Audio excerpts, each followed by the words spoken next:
Hello and welcome to the B&H virtual event space. Welcome to the fourth and final part of this macro series with macro photographer extraordinaire Lester Lefkowitz. Welcome back, Lester. Hi, nice to be back. This is the fourth and final. I'm going to miss you guys. Well, the relationship can't end here, so we will definitely be reaching out to have you back as soon as possible. Well, that would be fun. Hopefully, people have gotten a lot of information, and today we'll provide some more. Awesome. So, as this is the last one, I don't want to get in the way of you sharing as much info as possible. Just a reminder to everyone, though, if you've got any questions, please feel free to drop them into the YouTube chat, and we'll address what we can at the end of this session. Lester, I'll see you at the end for some Q&A. Okay, let's try the share button here and share my screen. And Fred, tell me if this is looking correct. Now, you see the 5 asterisks? I do not see the 5 asterisks. All right, The share didn't start. all right, let me try that again. Let me go back here and go to Zoom and screen 2 and share that. And Blue window. blue window. And now you should get the black window with the asterisks. Indeed. We are in business. This Nice. high-tech stuff is pretty difficult here. Okay, folks, so let's get the countdown screen. And as I've said before, the impetus for this series of 4 presentations came from the publication of these 2 large books that I've recently done. There's over 1,700 new photographs that were made just for these 2 volumes. We started the series back in January, where it was just about the introduction to what close-up and macro photography is. A week later, we gave it a little more about basic information. And what I showed those 2 weeks was just some of the information in volume 1. It's 360 pages. We weren't going to cover all of it in 2 one-hour sessions. And it covered the basics getting started and magnification up to 1x, which is pretty good for most people. Don't usually have to go past that. Last week, we started the high magnification system. And if you've missed those 3, and including the one today, you can always go to B&H YouTube channel, and you can review these over and over again. And here we are today for the last of the series, and it's more about the advanced techniques. So this is volume 2, and not only is it about high magnification, but those advanced techniques can really be applied to any close-up area. It doesn't always have to be high magnification, especially things like lighting and the focus stacking that we spoke about a lot last week. If you want to know more about me, see more of my macro photos, or be interested in possibly obtaining the books, you can go to macrophotographer.net. Easy to remember, macrophotographer.net. And there's lots more information there if you want to purchase the books, either in the US or overseas.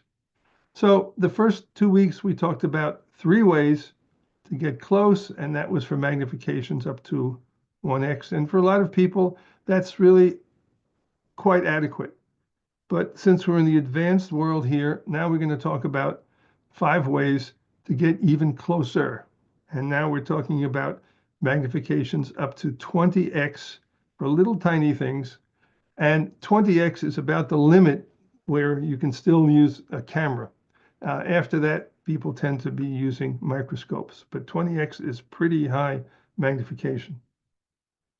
So number 1 way to get closer is if you already have a macro lens, which typically goes to 1x, what you can do is add some accessories. So you start out, of course, with your camera and a typical 1x macro lens. You can add a teleconverter, which will get you 2x. You can add extension tubes or bellows, and the longer they are, the more magnification you get. And or you can add close-up filters on the front. So you can use these individually or even combine bunches of them. Speaking of a bunch, I went out the other day and got a bunch of flowers at the supermarket. And we're going to concentrate on this particular area, and we want to look at this part of this nice magenta flower over here. So here's the area we're going to concentrate on. And again, we're going to look in here. And this is 1x with a traditional macro lens. This is on the full frame camera. If you're using an APS-C camera, 1x would be a little tighter. If you're using a micro 4/3, it would be tighter still at 1x. So this was a 60 millimeter macro lens on a full frame camera. I can go much closer by adding 60 millimeters of extension tubes. And since the extension tubes are the same length as the focal length of the lens, I get an additional 1x. So 1x plus 1x equals 2x. So again, we compare that. This is the macro lens limit, my 1x macro lens, adding extension tubes. I'm now at 2x. And if I, on top of that, screw on a close-up filter on the front and get a little more magnification out of this, and now I'm at 2.3x. So again, going back a little bit, this is 1x, this is 2x, and this is 2.3x. If you're compulsive like me and don't mind spending a lot of time spotting in Lightroom or Photoshop, you can get rid of all that detritus here. So all those little specks, probably a lot of that is pollen. So maybe you say you shouldn't get rid of it because this is reality, but this is a little cleaner. Now, if you want to add 1x to any system of magnification that you have, if you're using extension, either tubes or bellows, all you have to do is add that amount of extension to the lens focal length you're using. It's that simple. Another way to get closer is to get true high magnification macro lenses. And there are not a lot of them on the market, but the company that a lot of us use and makes excellent equipment is a company called Laowa, or some people pronounce it Laowa. And they make a number of 2x macro lenses. These go from infinity all the way to 2x. And most macro lenses just go to 1:1 or 1x, but these go to 2x. They are made in mounts for most camera bodies, but they are completely manual. No autofocus, no auto aperture, no connection, the EXIF information to your camera body. Same company makes true macro lenses. These do not focus at infinity. It starts out at 2.5x to begin with, and it cranks out and stretches out to 5x. So you get quite a range here in a macro lens that fits most camera bodies, but again, totally manual. So let's see what we can do with these lenses here. This is a handful of peppercorns, and at 2.5x, that's what the picture looks like. As all the pictures you'll see here today, these are all focus stacks. And this is 5x. So again, 2.5x and 5x. And you can see the detail is quite remarkable. These are excellent lenses. Another way to get close is to reverse a conventional lens. What most people don't know, if you take a conventional lens, especially in the wide angle range, turn it around, you get very high magnification. Looks like this. So you've got a conventional lens, and I'm going to suggest in a moment why you want an SLR or a digital SLR, not a mirrorless lens. There's a reason for that. You just need an adapter ring and a $5 reverse ring, and you're in business. You for sure want a lens that has an aperture control. These are your step up and down rings, and that would be the reverse ring. And of course, the nice thing about this is that the camera brand and the lens brand can be totally different because you're not attaching the lens in the conventional sense to the camera. Now, how do we know how much magnification we're going to get? Well, there's a table in volume 2. And in this case, let's look at the 28 millimeter lens I'm using. And it says if you just turn it around, you instantly get 2x magnification. And in parentheses, it shows you that the working distance is approximately that number. It will vary depending on the design, the physical and optical design of the lens. But that's a ballpark figure. Now, you can get more magnification if you turn it around and also add some extension rings. That will give you more magnification. So if we go back to the table now and say if we put in 15 millimeters of tubes, now we're up to 2.5x rather than 2x, etc. Now, as I said earlier, you have to have an aperture ring so you can control the aperture. And of course, the lens brand doesn't matter because it doesn't have to match the camera. Now, the reason I'm recommending to not use mirrorless lenses, the newer ones, is because the new optical design of mirrorless cameras is such it places the rear of the optics in the lens very close to the sensor. So when you turn it around, the working distance is really short if you use modern lenses. So here you can see the old flange focal distance. The distance from the back of the Nikon F lenses to the sensor was 46 millimeters. On the Nikon Z, it's now 16 millimeters. And that number is similar for Sony and Canon also, and Fuji. So the very short rear flange focal distance makes for a very short working distance if you turn the lens around. So if you have some old DSLR lenses, you'd be better off turning those around. Here is an Atlas moth. These are the largest moths in the world, huge. And supposedly, if you look at the tip of this wing or both wings, you'll notice that supposedly it looks a little bit like a snake head, which is supposed to ward off predators. I guess if you don't have good eyesight, it looks like a snake head. So if you look at this, this is as close as I can get with my conventional 28 millimeter lens mounted in its normal position. And it sees an area on a full frame camera of about 10 inches wide or 26 centimeters. And that gives us a magnification of about 0.13x, which is very common for most non-close-up lenses. Anywhere from 0.1 to 0.2 is as close as you can get with conventional lenses. So now we're going to photograph the whole thing, and I'm going to turn the lens around, and I'm going to look at this part of the wing. And sure enough, turning around my 28 millimeter lens, this is what I get. It looks pretty good full frame. If you zoom in and check the corners, you're not going to win any awards for sharpness. But if you have a lens around and you spend $7 on a reversed ring, you can get some pretty cool, in this case, 2x photographs. So that's what I was able to get just by turning around a wide angle lens. And that is 2x. You can get more magnification, of course, by adding extension behind the reversed lenses. This shows you some bellows. So you can use a conventional lens, as I said, or you can use an enlarger lens. And people ask, well, what if I turn around my macro lens? Well, because of their focal length, usually there's absolutely no benefit to turning it around. So if you want more magnification, just keep it in the front forward position and you can use extension tubes or bellows. Enlarging lenses are actually the best lens to use for this kind of turned around lens photography, because these lenses were designed for the ratios between front and back distances that we need in close-up and macro photography.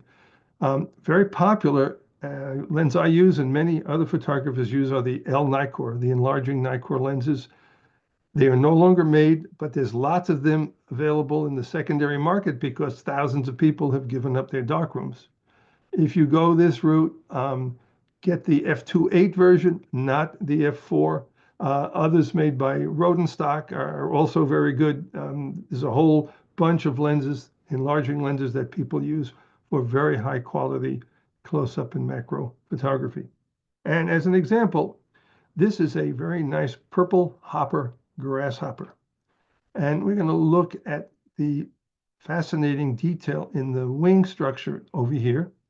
And as I take my reversed 50 millimeter lens and I use 200 millimeters, 8 inches of bellows, the way I know what the magnification is, it's very simple. I divide 200, the bellows length, by the focal length of the lens, and I get 4x. So the arithmetic is that simple. And to make the picture of the wing, I used 215 steps, and each step was 35 thousandths of a millimeter at f4. Well, how did I know the step size? As I showed in the previous lecture, there's a table in volume 2. And if I go down here to f4, you can see that at f4, there is the distance that I have to move the focusing rail for each picture. And here is the result. I shot this intentionally at an oblique angle because I wanted to show the wonderful three-dimensional structure, which is why I needed 215 different steps. If I had shot this flat, I wouldn't have needed so many steps. Interesting to compare this to the same scene where the lens is at f22. You know, maybe you want to try it with just a single exposure, no focus stacking, and you can see it's woefully poor compared to this really gorgeous result. Same setup. This time I photographed, this is called foraminifera. It's the exoskeleton of a single-celled creature from the ocean. And this time I did it at 6x. So I extended the bellows a little more and I got more magnification. And this is sitting on a penny, so you can see how tiny that really is. Another way you can get close is you can couple two lenses together. Someone told me that this might be illegal in some states. I don't know. And it looks like this. The way you use this technique is you need a longer focal length, which is attached to the camera. And then you need a short focal length used in reverse. In this case, again, I'm showing the enlarger lens. And so the example I made is this is a 135 millimeter prime lens. And this is that 50 millimeter enlarger lens. And again, the secondary lens can be any brand since it's not attached to the camera. So what is the magnification? Well, it's pretty simple. Take the long focal length, you divide it by the short focal length. It's that simple. So the example here is 135 millimeter long lens, 50 millimeter reversed short lens. Magnification is 2.7x. And the assembly is like this. So you've got your main lens, camera body, reverse ring, and you may need a step up or down ring to make this lens match this lens and the reversed lens. Pretty simple. 2 rings and you're ready to go. And with this setup, I used it to photograph this piece of flower. There's a pencil point for scale. And I photographed just that section. And so with the 2.7x magnification I just showed you, that's what I was able to get in a focus stacked image. Let's go for more magnification. If I use a long lens and a short lens, though, this time I'm going to make it longer. So this is a 200 millimeter lens instead of 135. This is a 35 millimeter lens instead of a 50.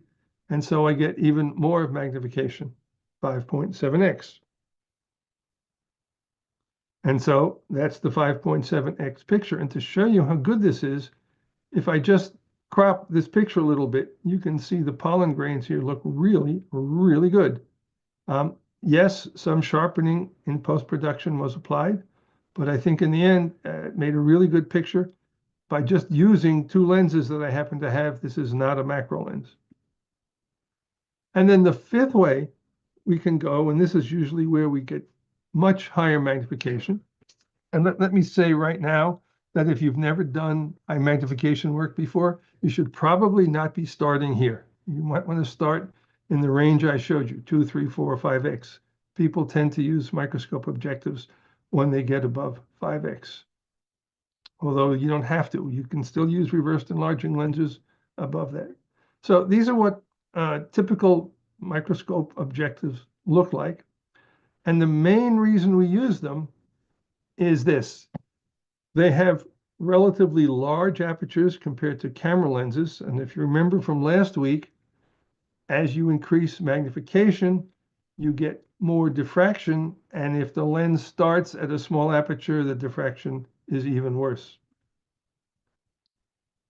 we look at microscope objectives, they don't have an F number marked. They don't say this lens is f2 or f2.8. They use something called numerical aperture, NA for numerical aperture, whereas lenses use the conventional f-stop.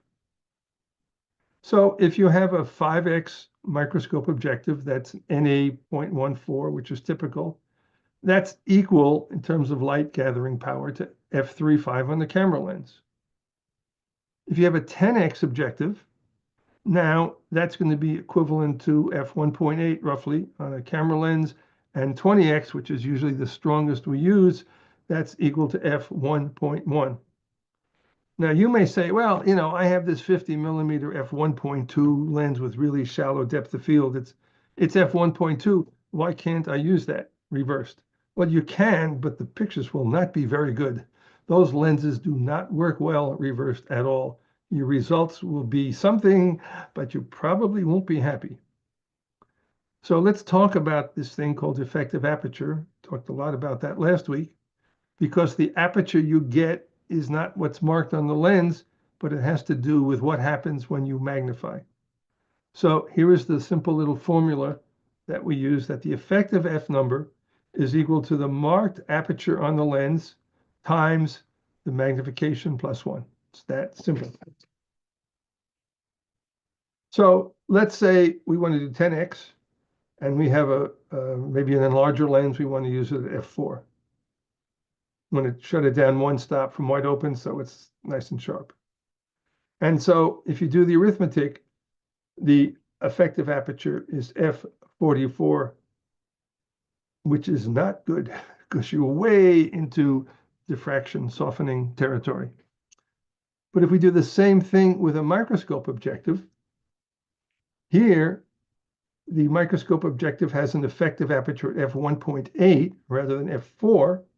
And so now the effective aperture is f20 as opposed to f44. And while we get a little diffraction, it's not nearly as bad as f44. So this is one of the great things about microscope objectives, and this is why we use them. Now, the objective lenses that you may have seen, you all took in biology, in high school, and we got to look through a microscope, and there were objectives on the end of the microscope. But they're made to look at a microscope slide, which is illuminated from the bottom of the microscope. So the working distance on those objectives is very tiny. And for our business, we have to be able to light our subjects from the top. And when you have a tiny working distance, there's no room to get the objectives in, to get the light in under the objective. So here's an example. These are objectives that between 4 and 5x. And the ones we tend to use are these two over here, whereas a more conventional objective would have a tiny working distance. So these are, 3, almost 4 times more working distance. So you have room to get the light in here, very little room to work here.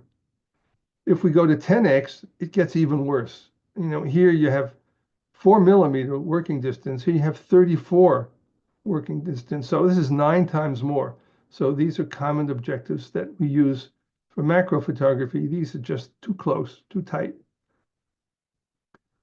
When you see micro objectives used for macro photography, you'll see we always use ones that are marked as PLAN, E-L-A-N. That stands for planar, meaning flat. And these have the property that they have a flat field, meaning the sides and corners are almost as sharp as the center. They also have less spherical aberration and less chromatic aberration. So those are the ones we choose for photography. There are 2 types of microscope objectives. This is a conventional one. And all you need basically is a bellows or extension tubes that are typically this distance from the seat of the objective all the way back to the sensor plane. And that's it. Now, most of these are marked 160, but because we don't use an eyepiece, 150 is the more traditional way. Now, some of them have different requirements, so you got to check what your lens requires. Most of them have the marked 160. And the setup is very simple. That's all you need. So all you need is an adapter ring here and bellows or extension tubes, and you're good to go. fairly simple setup. The other type of microscope objective, which is more useful, more popular, and most modern objectives now are going this direction. These are called infinity microscope objectives. And the reason they're called infinity objectives is when the light comes out of the objective, it does not come to focus. The rays are going all the way out to infinity. They are parallel rays. They don't form an image, which is not very useful. So what you need is a secondary lens. These are called relay or tube lenses. And this is what takes the parallel rays coming out of here and focuses it down onto your sensor. Again, typical, depending on the objective, is 200 millimeter focal length. The infinity space here can be anywhere from 0. You can put the objective very close to this lens. Some people put in 10, 15, 20 millimeters.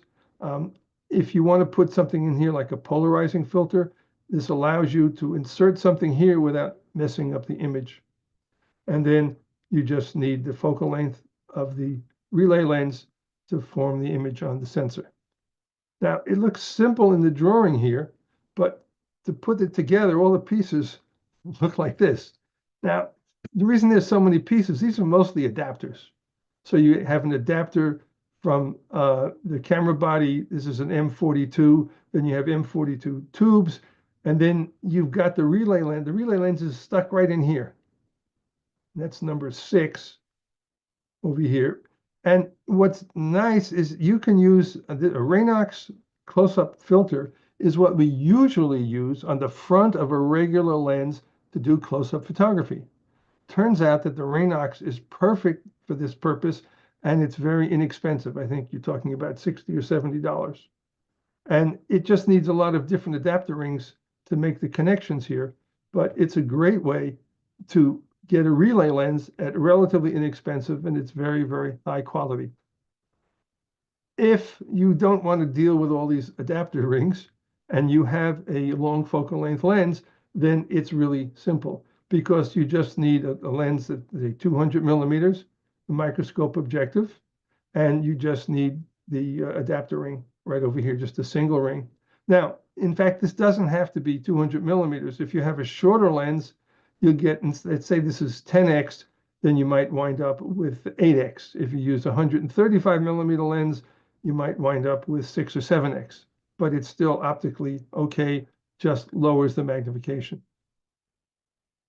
And there's the adapter ring. So with this setup that you see here, I photographed this guy and photographed a piece of his leg.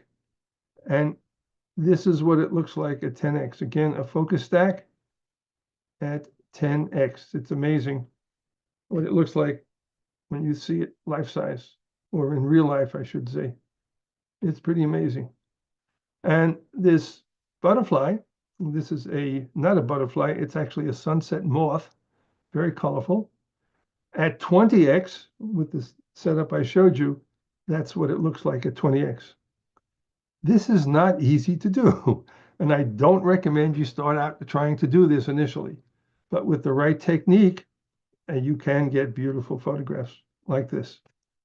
And speaking of technique, let me talk a lot about stability, because as you increase magnification, the slightest bit of vibration is also magnified. You need a steady, stable system. And you're not going to get it with a $30 tripod. It says a load capacity of 8 pounds, but I don't buy that. So this is not the way to go. Here's a photograph of some of my tripods over the years. I've been photographing for a long time, and it's kind of a disease. But you'll notice that they're all quite substantial. Even the short ones are still pretty sturdy. Probably as important as the legs is a good ball head. And a good ball head is good. You probably use it for conventional photography, but you may notice that sometimes, as good as the ball head is, when you lock it down, it moves a little bit. And for scenery, it doesn't matter, but a little bit in macro photography is a lot of it. And it can be very frustrating framing the scene when the ball head moves a fraction of an inch. I'm a big fan of a geared head. It will change your life in macro photography. You will be thrilled that I recommended this. You don't lock anything down. There are 3 knobs for 3 different positions, and you just turn it in little bits, and it just locks the field of view exactly where you want it. These are not particularly expensive, highly recommended. I think this one I use is a Benro, but I know Manfrotto and a bunch of other companies make very similar geared heads. And speaking of stability, for sure, you do not want to touch the camera at all, so get yourself a remote release or wireless release or however you go. I like to work indoors vertically for a lot of subjects.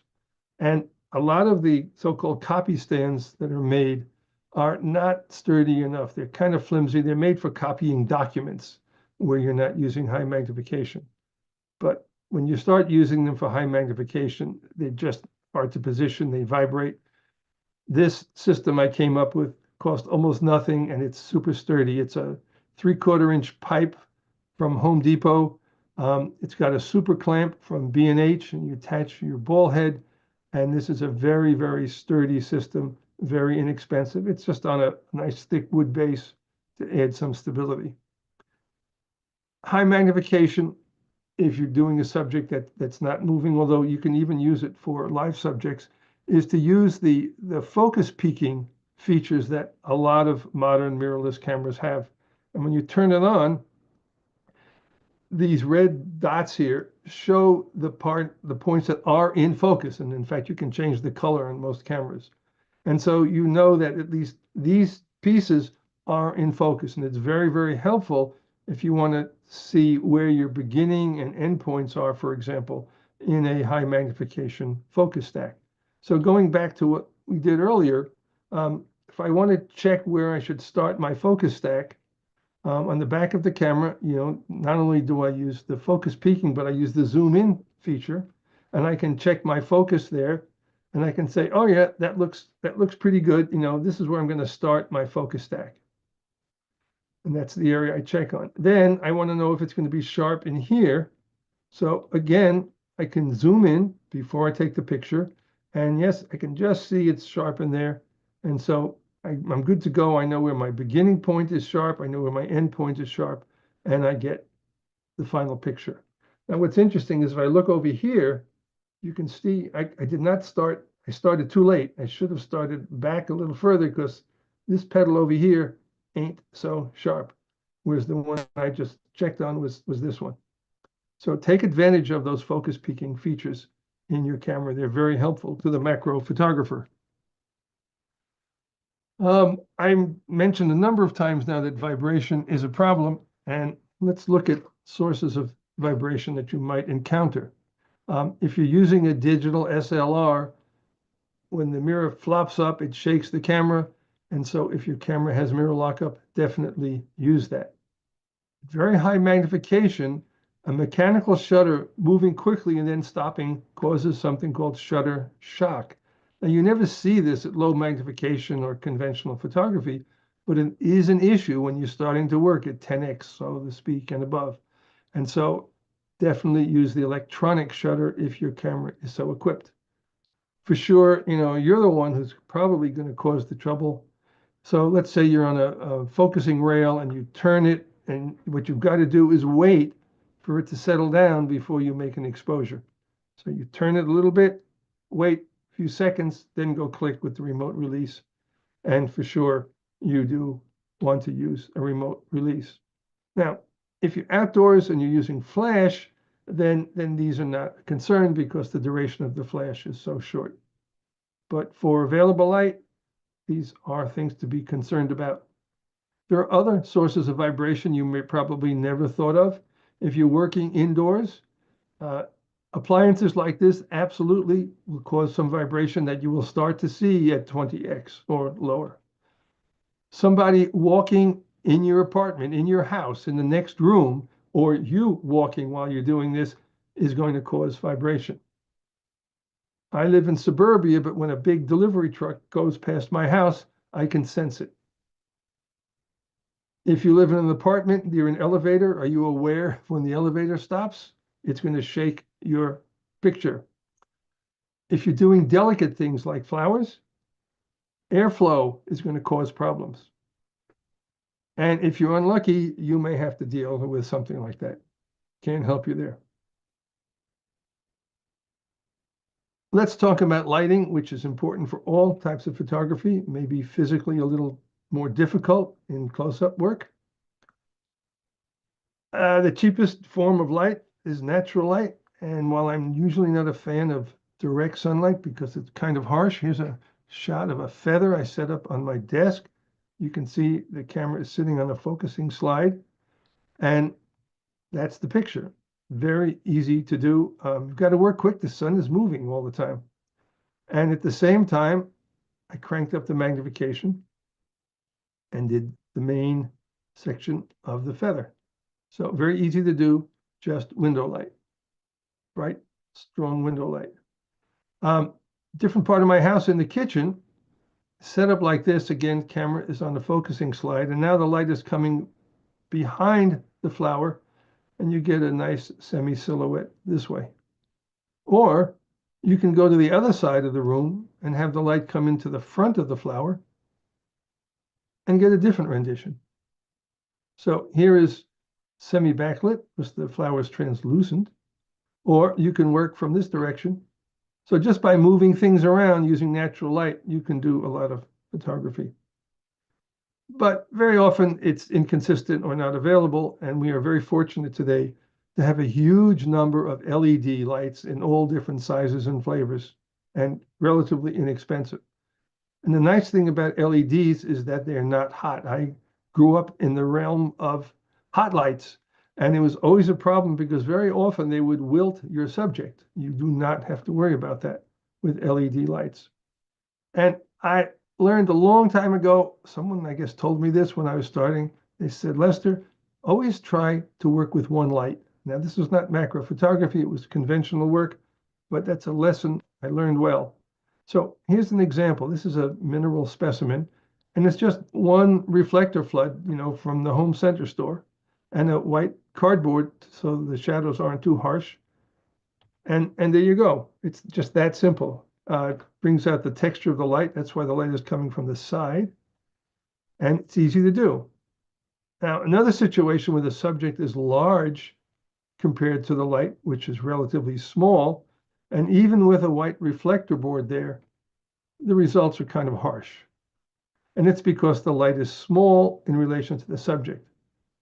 I can use the same light bulb, but make it bigger by sticking in one of these pop-up diffuser screens in between. And so now the flowers sees the light source as something about 15 inches square rather than the little round light bulb. And that makes a much, much nicer picture compared to that. Again, simple one light setup.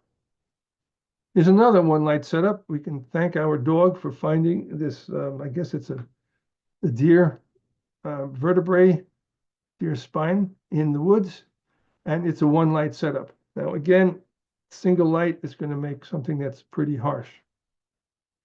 So to make the light bigger, I just put in the piece. This is a 1 foot square of white translucent plexiglass.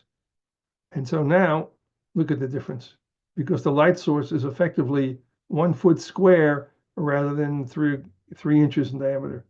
So here's the original single bulb. Here's with the diffuser, much nicer. If I want to get even more sophisticated, now, a 50-cent piece of white cardboard to bounce some light back into the other end of the spine. And there we go. Now it's nice and soft, very well detailed. So we started out with this single light. We added the diffuser, much nicer.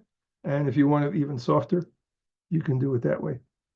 So works very well, single light. Now here's a setup, but this requires 2 cans of beans.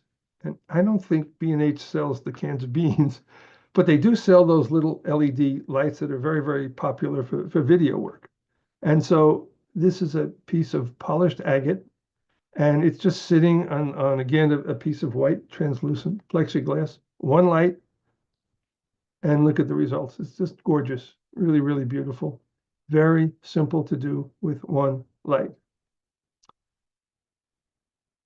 This bland thing is a piece of mushroom coral. Doesn't look particularly exciting. And it's that size and diameter. And the sophisticated lighting system I used is I plopped it down on top of a flashlight.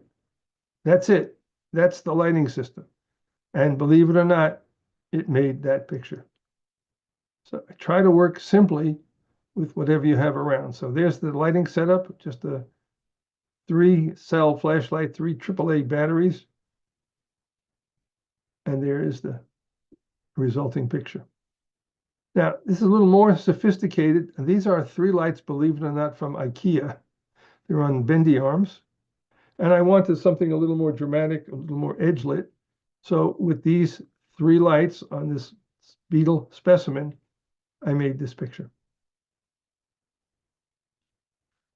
So here are the lights, and here it's a specimen. You got to be careful that you don't get light right into your lens. So long lens shades very often are important when you're doing things like this. Here's another setup. The cylinder, inside the cylinder is an insect.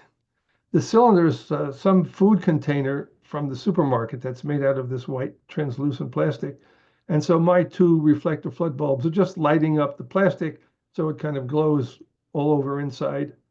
Little hole to get the lens through. I put some black paper behind the opposite side inside, and I made this picture. Very soft lighting, very uniform. The angle at which the light comes in is very important. Here is a circuit board, and the light is kind of in at just a normal, like a 45-degree angle. And it's descriptive, it's okay, but it's not exciting. If you lower the light so it's just skimming across the top of the board, you get that. So how you position your lights makes a huge difference in how your photographs look. And this is the reason when I'm indoors, I like to work with continuous lights rather than flash, because I can see exactly what it's doing. But outside, very often, especially if you're chasing insects, you're going to need flash.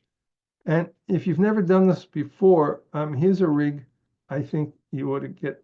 B&H sells these diffusers. They're very inexpensive. They fold up to 1/3 their size. You can put it in your shirt pocket. The trick here is you want to get the distance from the flash to the diffuser as far as possible so that the light coming out here fills the entire diffuser. And typically you push it forward so some of the light goes over the top of your specimen also. Inexpensive, good way to get started. There are other diffusers that do the similar thing. The trouble with this is that if your camera is mounted in the hot shoe, you usually can't get this far forward enough. So I've used this handheld. I get a wireless trigger and I hold the camera with one hand and the flash in the other, and I can use it that way. Sometimes this is a homemade rig.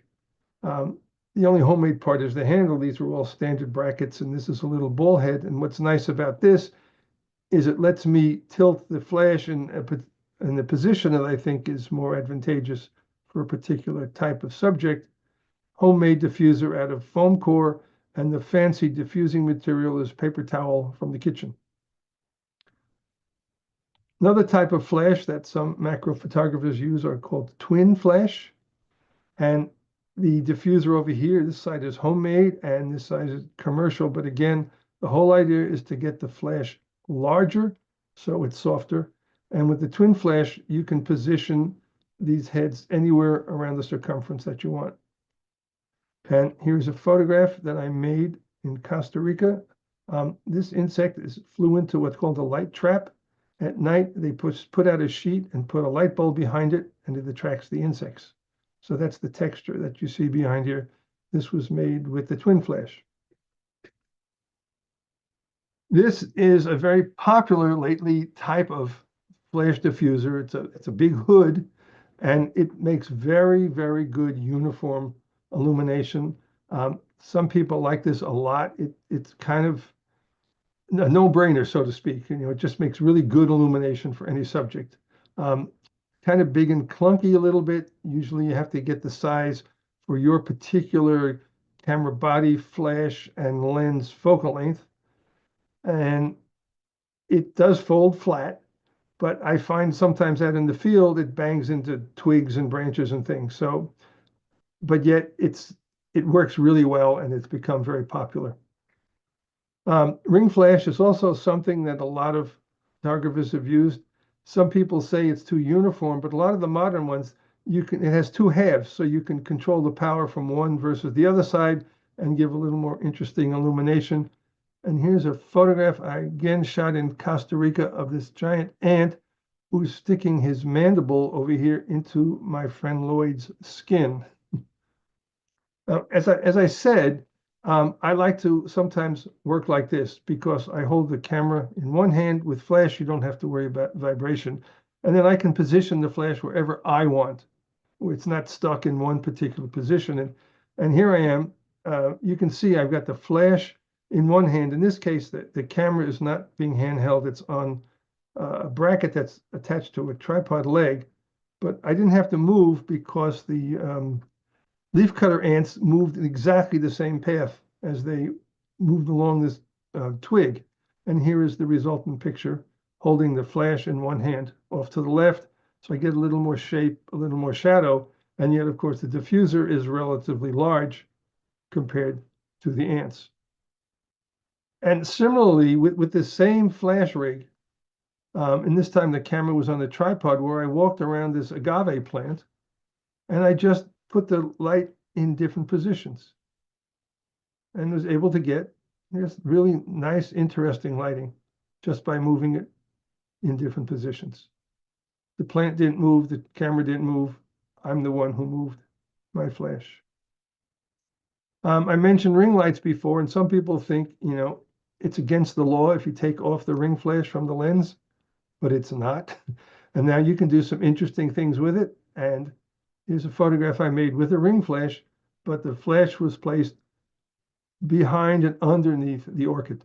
And again, I was holding, this is not the scene to make that picture, but this is the kind of thing I can do. You can hold the camera with one hand, flash in the other, and position it where you want. Post-production is as much a part of photography as photography. This little critter here, that's straight out of the camera. He's very contrasty, he's very dark with some white blotches.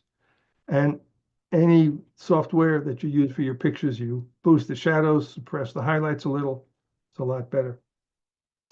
In the real world, there's a lot of dust, which we may not see, but when you work at 10x or lower even, there's a lot of dust that gets really, really big. You better learn how to do spotting. And almost all programs, Lightroom, Photoshop, and others, have easy ways to do spotting. Very necessary. When we're shooting outdoors with available light, or sometimes even flash, if we want to do burst mode, we're going to need very high ISO. It's not unusual to shoot at 1600, even 3200 ISO. And while this looks good full frame, if you crop in on this area, you can see it's very noisy. This was shot, I think, well, 16 or 3200 ISO. But look at this. That to me is amazing. The noise reduction on modern software is phenomenal. The new AI noise reduction in Lightroom is great. I believe right now it only works on RAW file. With Topaz, you can work on any file format. And it's something that it's really helped macro photographers because we have to use high ISO frequently. While this looks good full frame, and it looks pretty good this way, but very often you get a little diffraction. And so watch, that's sharpening applied. This is without the sharpening. I'll do it again with sharpening, without sharpening. Definitely take advantage of new software. Experiment, we all shoot in color, but some of the software allows us to do great black and white from the color, and it allows us to make theme and variation from the various colors. The new automatic masking features are fantastic. So this was the original shot, and by masking the background and a little bit on the insect. It's amazing difference. This is okay. At least the capture is good. It's nice and sharp, but it's horrible as a photograph until you suppress the background. And this butterfly was taken at a butterfly vivarium, and the lighting was mostly like mercury or sodium vapor lights. It was horrible. You lost all the color in this blue morpho. Beautiful butterfly. So some work in Lightroom or Photoshop brought it back to life. Very often people say to me, well, Lester, I tried this macro stuff, but my pictures aren't very good. And they start explaining to me why they're probably not good, right? I hear that a lot. Yeah, that could be the problem. Oh yeah, for sure. If your camera isn't the absolute latest, greatest, you certainly can't make good pictures. Yeah, well, too bad. And that's possible. But these are just excuses, folks. This is not the problem. These are real problems. You got to get your focusing precise. It's not easy to do. It's fractions of a millimeter. And as I mentioned a lot, stability is very important, and as is vibration as you get into higher magnification. Maybe the lighting is poor, like I just showed you that blue morpho butterfly. Maybe you're using an incorrect aperture, especially if you're doing focus stacking. And maybe the focus bracket steps are inappropriate. Maybe you're too lazy to apply some post-production. It can help a lot. Maybe your subject is just boring. And on top of that, maybe your composition ain't so good either. And it is possible, by the way, that is the case. So that's another problem. So as I do at the end of every one of these things, let me give you some close-up advice, if I can act like your daddy. It is much harder than conventional photography. And then this is the advanced seminars here. And so if you haven't done even regular close-up photography, I would not suggest you start out at high magnification. For sure, you've got to practice, practice, and practice. And initially you may get frustrated, but if you persevere, it's amazing what close-up photography can show us of the world. And along with that will go patience. More advice for sure is don't start trying to photograph insect eyes at the beginning of your journey here. Work on modest magnification, get the hang of how to focus, where to focus, how to deal with focus stacking if you want, what the good aperture, how to light things. That's really important. And don't start out hand holding outdoors.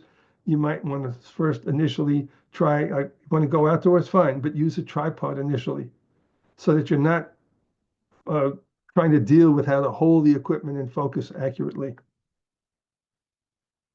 And as I've said, this is the last seminar, and I've said the same thing 4 times, and that is you've got to be patient. And seriously, if you're not a patient person, you're going to be very frustrated. In all the books, there are appendices in the back, and in volume 2 also, there's a great list, again, sources of equipment by chapter.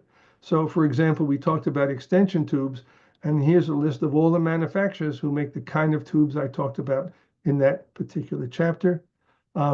Here's a section, you're going to need adapter rings for sure. And so here's all the sources of the kind of specialized adapter rings that you might need for reversing or for mounting microscope objectives. And here's the last one, I guess. In the back of volume 2, there's a list of 45 photography contests that accept close-up and macro photographs. And it is remarkable. You should go and look at these things because 2 things will happen. You look at the great work and be inspired, or you'll look at the great work and you'll look at your work and you'll get discouraged. But seriously, take advantage of this list. There's such great stuff that people are doing out there, and almost all of it is by amateurs.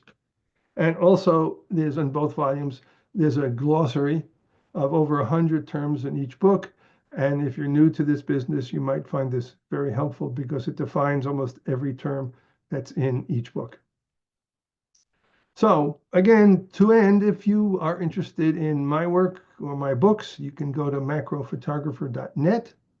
is a big yellow bar that takes you to where the books are available, either on Amazon if you are in the US or on eBay if you are overseas. So that is all I have to say right now, Fred. So I don't know if anyone has any questions. Hello. Yes, we indeed have questions, especially one from a couple from Frank from Gilbert, Arizona. Apparently, he has your book because he references volume two. So thanks, Frank, for joining us here as well for more information. His first question is, I have a NovaFlex Mini RF to RF.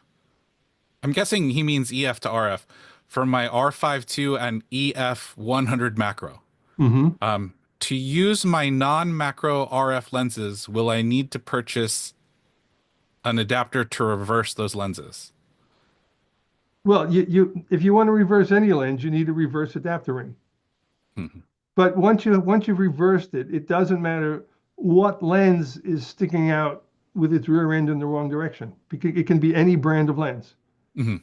So as long as he gets the reverse adapter ring that fits his camera body, and it one end fits the body, the other end typically is 52 millimeter or 49 millimeter, and that's what screws into the front of the reversed lens.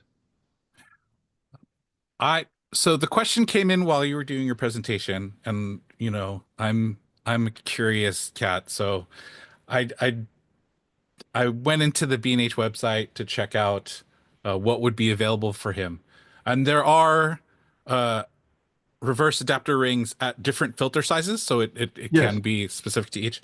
But I also noticed there was a NovaFlex adapter that actually had the reverse at 52, so you would need a step ring to connect it if you wanted to go. But it also connected to the front of the lens so that you wouldn't lose Ah, functionality of the lens. okay. NovaFlex is the only company that makes that. There's actually a wire that goes between the reversed ring and the camera body, and so you don't lose the auto aperture connection. And yes, NovaFlex does make those. They're not inexpensive, but if you want to put out the money, then you don't lose the auto aperture control and you lose the EXIF data if you want. It's so that's a specialized piece of equipment, but it does. Mhm. In fact, there is a picture in volume two of that. Oh, okay. Um, before I get into Frank's other questions, I'm gonna segue off of that answer. Um, so if you're getting the functionality of your lenses back, conceivably you could be getting uh, image stabilization back from a lens that, if it wasn't attached electronically, it wouldn't work, obviously. Do you find image stabilization to be helpful in that type of scenario, or does it overcompensate? Well, for that system, I can't tell you. My guess is it wouldn't do much. But for regular close-up photography, like up to 1x or 2x, image stabilization does help, but not nearly as much as it helps when you're taking standard pictures. Mhm. Because while it says you can handhold at shutter speeds like 5 times slower when you're doing landscape, it's not going to help 5 times slower with macro. It'll help a little bit, but not as much. So if you have it handheld, absolutely use it. But once you get into 2 or 3 or 4x, forget it. It ain't going to Yeah. help. Don't expect the same magical number to apply. No, and besides, the lenses that have image stabilization are not lenses that work in 2 and 3 and 4x. They're just with Mhm. the conventional macro lens. All right. So, he's Frank has also built a macro copy stand by Mhm. purchasing some items from B&H. Thank you. The super clamp, the 208 hex, and the Right. an open geared head. So In he in clearly watched what I said in the book. That's exactly the pieces. Now there's one more piece in your book volume two. You recommended worm screw type bellows. Um, No, no, worm screw type focusing slides. Focusing slides. Oh, okay. So he said bellows. Um, oh, so I don't know if this question still applies properly. Um, is my NovaFlex Castell rail, will it be adequate enough even though it's not a worm type mechanism? Yeah, it all depends what magnification. Yeah, those NovaFlex makes very fine stuff. Hmm. And it will be okay. He will not be able to use that, much above 8x or so, because you can't turn it and find enough increments. But unless he's going really high magnification, that will be fine. Mhm. And then his last question, and very, very camera specific. C RAW versus RAW for macro photography. So I'm guessing the new Canon sort of smaller file version Right. of RAW. The answer is I don't know. Okay. Look that up too while you were presenting. And apparently there's a 40% size difference. Hmm. You gain that back by using C-RAW versus RAW. And whoever wrote the article said they didn't see much of a difference except for in the shadows. So I would say if the priority for you, Frank, is to have as many pictures on and whatever size memory card you're using, C-RAW. And but if you're looking for a lossless image, Uh-huh. pure RAW. Right. The issue here is not macro photography, it's any photography in this case. No. Um, is so quite one of my questions, is there a table to find what the minimum focusing distance becomes when reversing or adding extension tubes in case you need to keep Yeah, some the table I showed in distance? the book, it shows for now again, those are specific DSLR lenses. Hmm. And if you reverse them, it has the typical working distance you'll get and the magnification you'll get. And it has a table where if you put this much extension tube in, now the magnification goes to this and the working distance decreases to that. Hmm. Is that based on a mathematical formula or No, it's based on my testing lenses. okay. Right, because how much you get, there's no way of knowing beforehand what you're going to get if you turn a lens around. Yeah. So I tried it with a bunch of different lenses. I had old Minolta lenses, Pentax lenses, Nikon lenses, and they all was similar. They're not the same because they're physically made differently, but I think the table in the book is a good starting point for sure. Great. Um, Now, one more for me is, are there any not camera specific, maybe more general tools that you find to be helpful for macro? I was thinking you mentioned needing to be prepared to clean dust away in post-production. Yes. But if you were to blow away some with the same blower that you're using to clean the front of your lens, that would, reduce your post-production work at least by a little. Are there any other tools like that that you find yourself not leaving home without? Um, well, when you think about field work, Yeah. particularly, one thing I use a lot for field work, which I mentioned in some of the earlier presentations, is you can't use a tripod when you're chasing insects. So I use a stick. It's basically just a 6 foot high, like a broom handle, and you can lean on that, and it really helps with your focusing. That's not like a tripod, but you can slide your hand up and down it real quick and get extra stability. And a good hat is also important, Well, out in the great. field. Yeah, I honestly wouldn't have thought to wear a hat when you until you Yeah, mentioned when it you're just going to be for out all day, it's important. Um, Also, again, I know the tripod is not most people's favorite tool. I don't want to have to carry a tripod, but I'm telling you, it will change the quality of your work. Now, I'm not talking about using flash, but if you're shooting available light, flowers, there are a lot of insects, dragonflies, butterflies don't need flash. Mhm. And if you well, you can't use a tripod for dragonflies and butterflies, but if you're doing flowers and things like that, use a tripod, really. You can it slows you down, your composition can be better, you can try different f-stops. I think it's a great way to learn. Yeah, that sounds like it should have been part of that fatherly advice right at Well, yeah, the let me say to the people who are near, if you're near New York, when people call me and ask me what tripod to get, I say, where do you live? If they live anywhere in New York, I say, go to B&H. They have the biggest selection of tripods in the world, and you can feel it. You can see end. what feels right for you. For me to pick out a tripod for somebody is impossible. I wouldn't, they're not all going to buy my Gitzo tripods that cost $1,000. But go to if there's any, whether it's B&H or you live in Kansas and go to another store, but go and see if you can touch and feel the tripod. And the heavier, the sturdier, the better. I know you want. Everyone says, what's a good lightweight tripod? And my answer is there's no such thing, you know?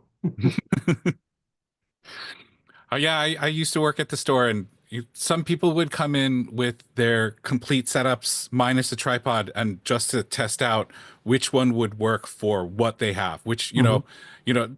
when you're asking that question, what will work for me? If you have your whole setup there, we can tell you exactly what will work for you Right. because you'll see it in person. But for But close-up and macro work, yeah. whatever you think you need, go the next size up.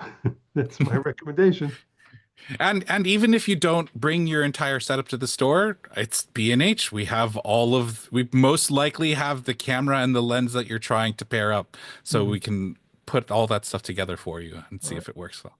All right, Lester, is there anything else that you wanted to share with the audience before we call it on this series? Well, I've enjoyed it. I hope people have found it useful and informative.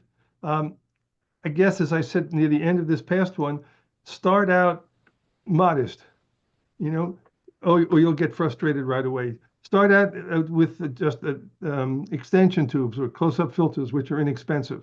And as you get closer and closer, you'll get more fascinated by the way the world looks. But if you do it too much too soon, you'll get frustrated as opposed to fascinated. So that's my advice: is start out gently, take your time, and enjoy it. Right, that was the Lester top tip. Lester, this was the best. Oh, Cooper is saying, I'm just about to read it. Cooper, our producer, this was the best. Thank you for everything, Lester. I agree wholeheartedly. It's been great working with you for these presentations. It was great working with you when you were able to join us at the optic shows. Looking forward to doing it again. Super. By the way, in that link I made to my website, if people have a question, seriously, there's a contact link. Send me an email. If I can help, I'll try. Awesome. Um, Speaking of audience, thank you for taking the time to be here with us. If you missed the earlier parts of this series or want to rewatch this or any other educational content from us, be sure to check out the BH Event Space YouTube channel. We've also left links for you in the chat. So right after ends, you can click on any of those links and see Lester again. Again, thanks to all. Lester, thank you so much. And with that, this has been another edition of the B&H Virtual Event Space. Everybody enjoy your day. Thanks, Fred.